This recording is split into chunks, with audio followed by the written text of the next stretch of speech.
Husband ছিল Kamrul Hasan Joel. Kamrul Hasan Joel ছিল degree Harun এবং অর্থ পাচার করে নীতির মাধ্যমে তাদের অর্থ পাচার করতো।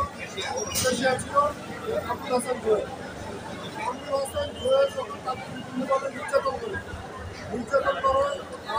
বিয়ে হওয়ার পরে সে যখন সব কিছু জানতে পারে যে তার মূল ব্যবসা হল হারুন এবং স্বরাষ্ট্রমন্ত্রী আসাদুজ্জামান কামাল সাহেবের টাকা পাচার করা, অর্থ পাচার করা কেশিয়ার হিসাবে, তখন সে বাধ্য হয় অত্যাচারিত হয়ে ওই তার হাজব্যান্ডকে ডিভোর্স দিতে।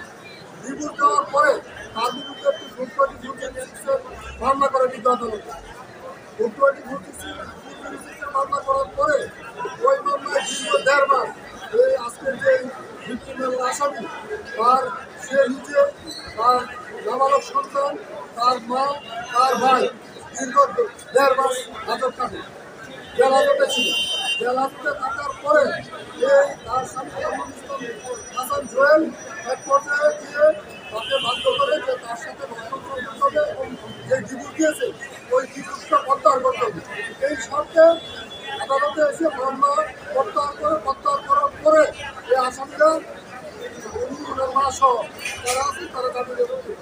এখন আমাদের বক্তব্য যে এই যে ঘটনা ঘটছে কামরুল হাসান জোয়েল তো এই ঘটনার প্রভাব থেকে কামরুল হাসান জোয়েল এই সমস্ত অপকর্মে লিপ্ত হয়েছে। আর শেষ মুহূর্তে যে আমরা যে মামলাটা ধানমন্ডি থানায় দায়ের করেছি জয়ের নদী 30 দ্বারা, সেখানে কামরুল হাসান জোয়েল এবং সহযোগী হিসাবে এই ডিবি হারুন ছিল আছে এই কথা। কারণ হচ্ছে তারা সে যখন ডিভোর্স দিয়ে দেয়, ডিভোর্স কার্যকর হয়ে যায়, তারপরেও ডিবি হারুন তাকে কামরুল হাসান জোয়েলের মোবাইল থেকে ফোন দিয়ে বলে যে তার সাথে যদি সম্পর্ক পরিচয় না করে তাহলে ইতিপূর্বে যেভাবে মামলাতে হয়রানি করেছি আবারও এরকম মামলাতে হয়রানি করবো জানতে পারবো। যার কারণে সে বাধ্য হয়ে ওই তাদের ভয়ে আতঙ্কে তার সাথে সম্পর্ক পরিচয় করে অবৈধ আদালত। আমরা যেহেতু ওই মামলাটা ট্রাইব্যুনালে করবো না, সেই জন্য আমরা ধানমন্ডি থানায় 1000 হিসাবে দাখিল করেছি। এটা প্রাথমিকভাবে তদন্ত হচ্ছে। আর পাশাপাশি 500 বন্ধটা আমাদের কাছে মিডিয়া এভিডেন্স দিয়েছে, কাগজপত্র দিয়েছে, সেই কাগজপত্র আমরা